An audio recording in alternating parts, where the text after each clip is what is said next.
Volkanovski come off the couch, nothing to lose, nothing to fear, balls to the wall, full throttle, and goes out and takes everything Islam Makhachev has in front of his hometown, in front of his peoples, in front of Khabib Nurmagomedov. Are you kidding me? It does not get any better than this. Emilio, the Honey Badger Urrutia! Yo, ladies and gentlemen, welcome to the Honey Badger Hour. This episode of the Honey Badger Hour podcast is brought to you by the original Clippers Barbershop. Ladies and gentlemen, welcome to the Honey Badger Hour podcast. It's your boy, the Badger, and we are back with another special episode. This week in review, oh my lord, the UFC is on hot diggity damn fire. We thought this weekend we were going to be rolling up on UFC 294. We thought we was going to see Islam Makhachev versus Charles Oliveira 2. We thought we were going to see Khamzat Chimaev versus Paulo Costa. They both been talking so much smack. Chicka, rewind. But God had a different plan. Times are crazy. It's 2023. You know nothing turns out how it seems.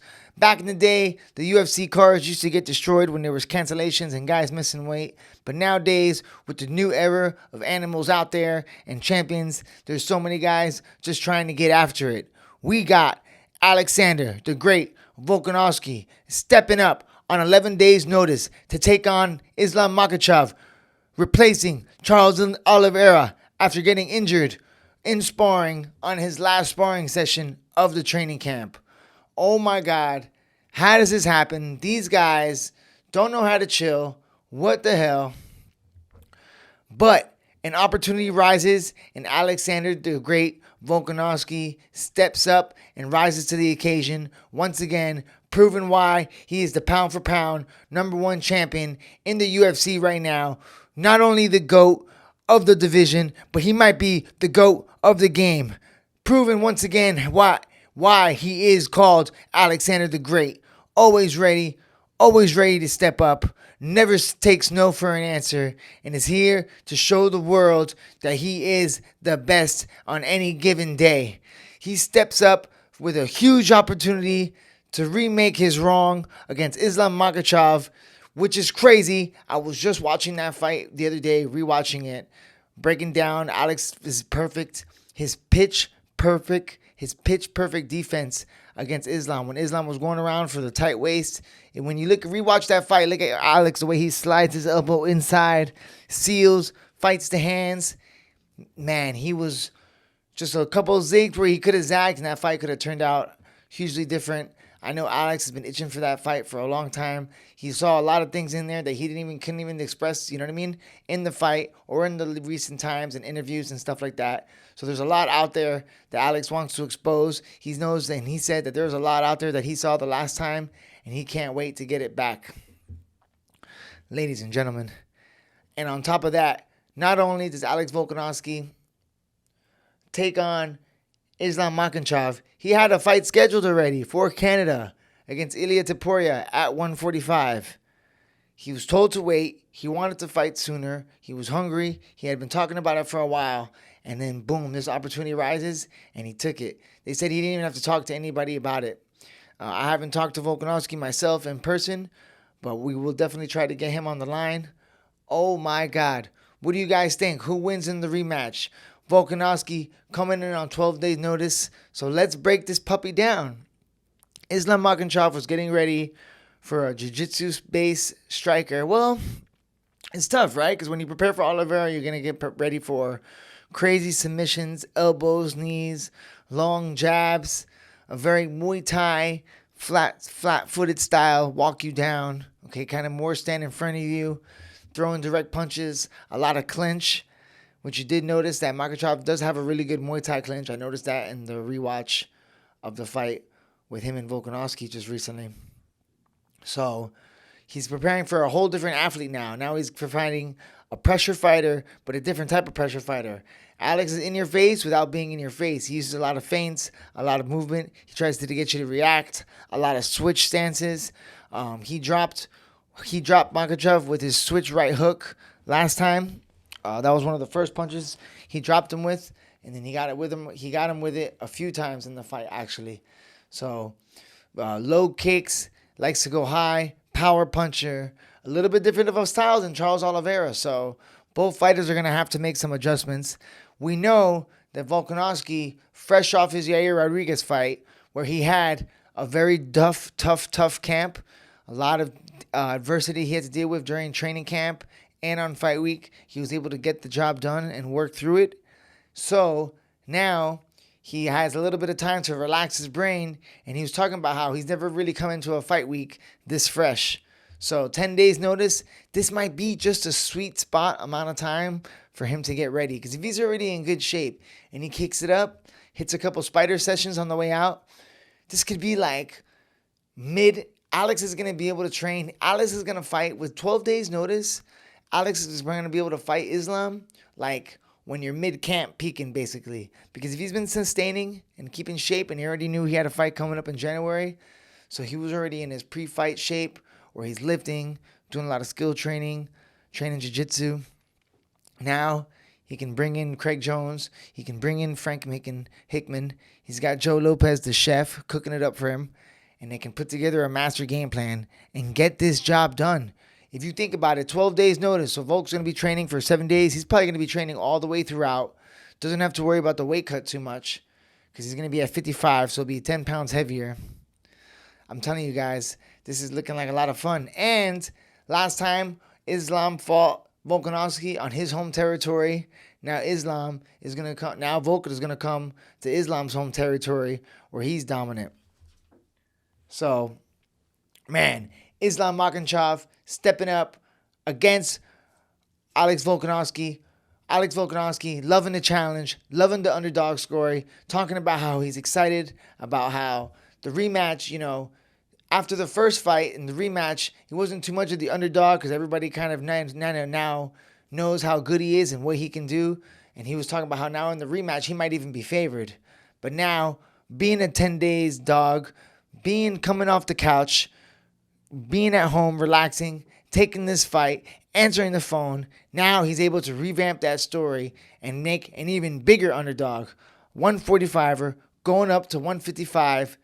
This reminds me a lot of when Max Holloway went up to 155 to try and beat Khabib Nurmagomedov. I remember Max Holloway went up in the fight in New York City. He decided to step up at 155. He was gonna fight Khabib on 5 days notice or 1 week notice, something very similar. He came from Hawaii, talking about Hawaii was the 9th island and that it's part of the islands in New York City, the boroughs. But he got pulled out of the fight because he couldn't get medically cleared by the New York Athletic Commission. So now we fast forward the time, 5 years, and now Volkanovski is attempting to do the same thing. Featherweight champion, reigning defending featherweight champion, number 1 in his division, number 1 probably in the UFC, is going to step up to fight 155 against a guy that he just recently fought. And if you ask me, definitely won that fight. So this is huge. Doesn't get any bigger. Another big pay-per-view. Another headline for Alexander Volkanovski. Another chance to get those big money dollars in the bank for his family. He just had a brand new baby daughter born. So I know that my man ain't going to be nothing more for his kids, for his family, and for his legacy to stack a big, fat, old check. And on the second half, another wild story coming at us, same day, same card released. Paulo Costa is out. It is a bad night for Brazil and Abu Dhabi. Both Brazilian fighters are out. And to replace Paulo Costa, we have the former welterweight champion of the world, Umar is stepping up. Kumar Usman is stepping up. Oh my God, I had a brain fart. Sorry, Kumar Usman. You're the great champion, huge fan. Kumar Usman steps up.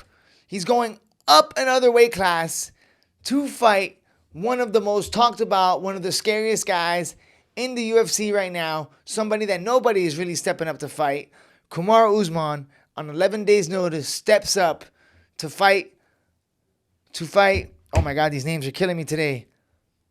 So, Usman steps up to fight Khamzat Chimaev at 185 pounds, and this fight now turns into a number one contender fight. The winner of this fight goes on to fight Sean Strickland for the UFC middleweight title. Hot, lordy, things just got crazy. The whole world just got shaken up. Oh my God.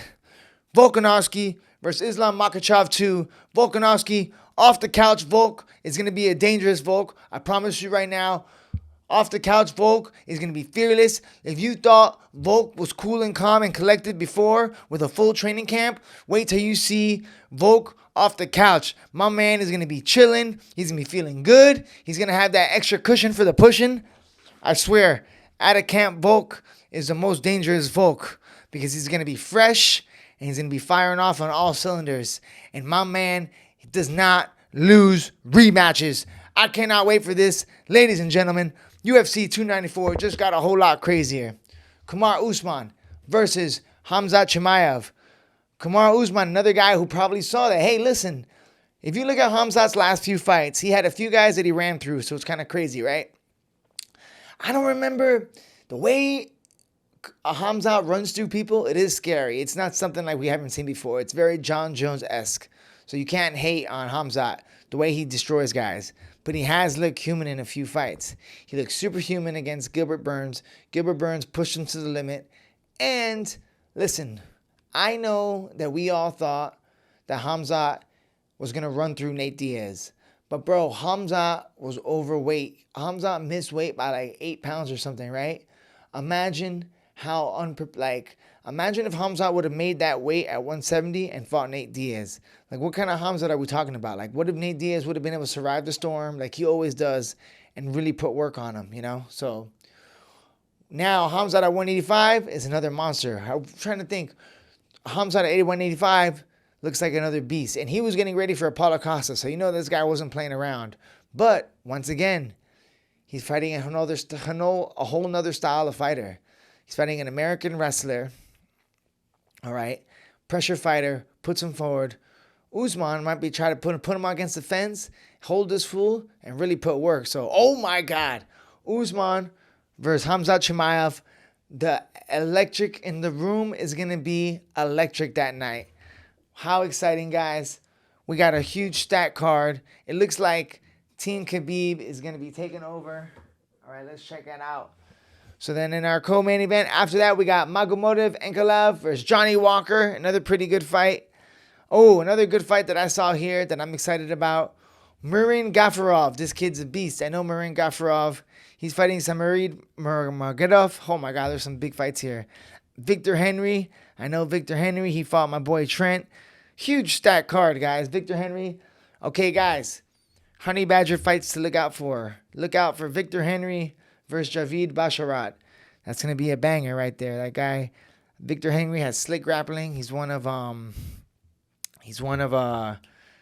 Josh Barnett guys. Okay. Oh, another big fight. Islam Makhachev versus Tim Elliott. Islam Makhachev trains out of England. Okay. This kid's a beast. Future prospect. Was training in Thailand for a long time. I don't know if he's been to Bangtao. Was definitely training in Tiger Muay Thai with George Hickman and the boys back then. So he's probably over at Bangtao doing camps. This kid has a lot of prospect on him. All right, a lot of talk about him. Undefeated, crazy record in amateur. One of those IFMA champions over and over again. He's fighting Tim Elliott. Tim Elliott, a crafty veteran. I'm putting my marbles on Tim Elliott just because of the grappling and durability. Tim Elliott still got it. That's a tough matchup for Muhammad. If Islam Makhachev can beat Tim Elliott, then this kid is going to be right behind the hype train. But this is one of the guys coming into that region, one of the boys that is really popular. Alexander Volkanovski taking on Islam Makhachev in the main event. Who do you guys got? Who do you think wins this fight? Who do you think takes it? Does Islam Makhachev defeat Alexander Volkanovski, or does Oliver Volkanovski come off the couch, nothing to lose, nothing to fear, balls to the wall, full throttle, and goes out and takes everything Islam Makhachev has in front of his hometown, in front of his peoples, in front of Khabib Nurmagomedov. Are you kidding me? It does not get any better than this. UFC 294. I'm so hyped. Guys, can't wait. Alexander Volkanovski showing the world why he is the greatest, showing the world why he is the number 1 pound ranked champion in the UFC. No fear, a man who walks the walk, talks the talk. Many guys act like they're about that life, but not only is he the nicest guy and the best compassionate person, he's a demon, and the man loves to fight. There's nowhere else that man rather be than inside that UFC octagon. Some guys are built different. Some people are just born for it. Alexander the Great Volkanovski showing why he could end up becoming one of the greatest fighters in our ever as a UFC champion. Oh my God. Honey Badger Hour. Ladies and gentlemen, we are